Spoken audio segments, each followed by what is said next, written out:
Cricket ಪ್ರಪಂಚದಾದ್ಯಂತ ಜನಪ್ರಿಯತೆಯನ್ನು ಗಳಿಸಿರುವಂತಹ ಒಂದು ಆಟ.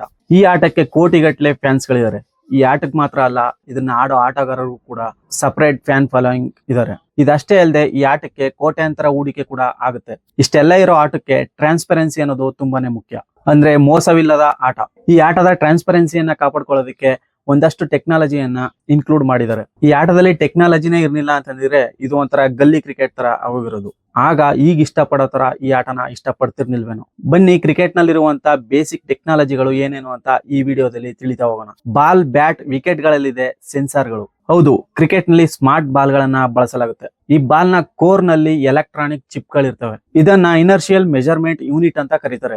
ಈ ಚಿಪ್ ನಲ್ಲಿ ಆಕ್ಸಿಲರೋಮೀಟರ್ ಮತ್ತೆ ಗೈರೋಸ್ಕೋಪ್ ಇರ್ತವೆ. ಇದರ ಕೆಲಸ ಏನಪ್ಪಾ ಅಂತಂದ್ರೆ ಬೌಲಿಂಗ್ ಮಾಡಿದಾಗ ಚೆಂಡು ಎಷ್ಟು ಸ್ಪೀಡ್ ನಲ್ಲಿ ಹೋಗುತ್ತೆ, ಸ್ಪಿನ್ ಮಾಡಿದಾಗ ಎಷ್ಟು ಬಾರಿ ತಿರುಗುತ್ತೆ ಅಂದ್ರೆ RPM ರೊಟೇಷನ್ ಪರ್ ಮಿನಿಟ್, ಮತ್ತೆ ಗಾಳಿಯಲ್ಲಿ ಚೆಂಡಿನ ಚಲನೆಯನ್ನ ನಿಖರವಾಗಿ ಅಳಿತವೆ. ಇದಿಷ್ಟು ಬಾಲ್ ನ ಟೆಕ್ನಾಲಜಿ ಆದ್ರೆ, ಇನ್ನು ಕ್ರಿಕೆಟ್ ಬ್ಯಾಟ್ ನ ಟೆಕ್ನಾಲಜಿ ಬರೋದಾದ್ರೆ ಕ್ರಿಕೆಟ್ ನಲ್ಲಿ ಪವರ್ ಬ್ಯಾಟ್ ಗಳನ್ನ ಬಳಸ್ತಾರೆ. ಈ ಬ್ಯಾಟ್ ನ ಹ್ಯಾಂಡಲ್ ನಲ್ಲಿ ಒಂದು ಸಣ್ಣ ಸೆನ್ಸರ್ ಅನ್ನ ಹಾಕಿರ್ತಾರೆ. ಈ ಸೆನ್ಸರ್ ನ ಕೆಲಸ ಏನಪ್ಪಾ ಅಂತಂದ್ರೆ ಬ್ಯಾಟ್ ನ ಮೂವ್ಮೆಂಟ್ ಅನ್ನ 3D ಅಲ್ಲಿ ಟ್ರ್ಯಾಕ್ ಮಾಡೋದು. ಈಗ ಬಾಲು ಬಂದು ಬ್ಯಾಟ್ ಗೆ ಟಚ್ ಆದಾಗ, ಬ್ಯಾಟ್ ನ ಬೀಸಿದಾಗ ಅದ್ರ ಸ್ಪೀಡ್ ಎಷ್ಟಿತ್ತು, ಬ್ಯಾಟ್ಸ್ಮನ್ ಆ ಬ್ಯಾಟ್ ಅನ್ನ ಎಷ್ಟು ಎತ್ತರಕ್ಕೆ ಎತ್ತದ ಬೀಸುವಾಗ, ಮತ್ತೆ ಅದು ಎಷ್ಟು ಡಿಗ್ರಿಯಲ್ಲಿ ಟರ್ನ್ ಆಗಿತ್ತು ಮತ್ತು ಅದರ ದಿಕ್ಕು ಹೇಗಿರುತ್ತೆ ಅಂತ ಇದು ತಿಳಿಸುತ್ತೆ. ಇದು ಪವರ್ ಮೆಟ್ರಿಕ್ಸ್ ಅನ್ನ ಕೂಡ ಅಳಿತದೆ. ಬಾಲು ಬ್ಯಾಟ್ ಗೆ ಟಚ್ ಆದಾಗ ಎಷ್ಟು ಶಕ್ತಿ ಟ್ರಾನ್ಸ್ಫರ್ ಆಯ್ತು ಅಂತ ಇದು ಲೆಕ್ಕ ಆಗುತ್ತೆ. ಇನ್ನು ನೆಕ್ಸ್ಟ್ ವಿಕೆಟ್ಸ್.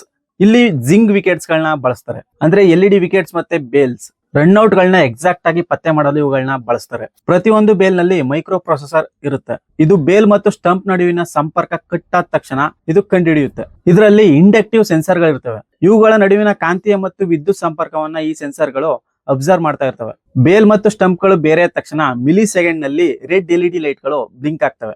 ಇದರಿಂದ ಥರ್ಡ್ ಅಂಪೈರ್ ಗೆ ರನ್ಔಟ್ ಅಂತ ಹೇಳಲು ಈಸಿ ಆಗುತ್ತೆ. ಇದಲ್ಲದೆ ಸ್ಟೇಡಿಯಂ ನ ಸುತ್ತ ಆಕೈ ಟೆಕ್ನಾಲಜಿಯ ಕ್ಯಾಮ್ರಾಗಳು ಇರ್ತವೆ.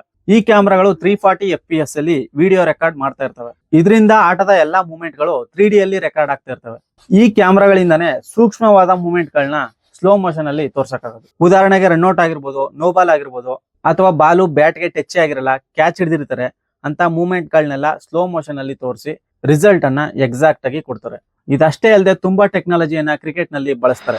ಈ ಟೆಕ್ನಾಲಜಿನೇ ಇರ್ಲಿಲ್ಲ ಅಂತಂದ್ರೆ ತುಂಬಾ ಮ್ಯಾಚ್ ಫಿಕ್ಸಿಂಗ್ ಆಗಿರೋದು. ಇದಿಷ್ಟು ಈ ವಿಡಿಯೋದ ಮಾಹಿತಿ. ಇಷ್ಟ ಆಗಿದ್ರೆ ಲೈಕ್ ಮಾಡಿ, ಶೇರ್ ಮಾಡಿ, ಸಬ್ಸ್ಕ್ರೈಬ್ ಆಗೋದನ್ನ ಮರಿಬೇಡಿ. ಸಿಗೋಣ ಮುಂದಿನ ವಿಡಿಯೋದಲ್ಲಿ.